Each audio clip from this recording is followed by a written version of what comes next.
Tuan Zul, terima kasih atas ilmu yang bagi selama ni. Alhamdulillah, saya dah ada 100,000 dah simpanan saya. Ada mesej tadi.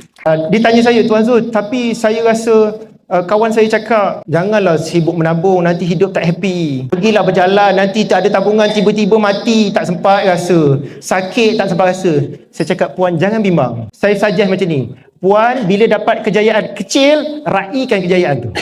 Contoh, setiap pertambahan duit 10,000, raikan dengan belanja dia sendiri nak makan apa yang dia suka. Pergi belanja, pergi. Nak pergi tengok makanan viral, pergi. Raikan. Setiap pertambahan, saya cakap, setiap pertambahan 25,000. Pergilah berjalan makan angin dekat lokal.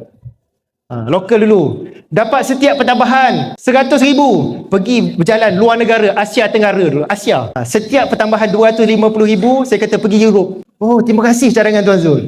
Maksudnya, dia boleh, betul tak? Dia boleh buat. Jadi allocate, tuan-puan kena reward.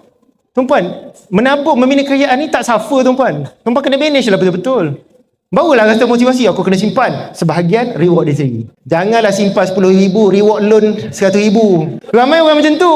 Dapat ni, reward, hutang 100,000. Memanglah makin miskin.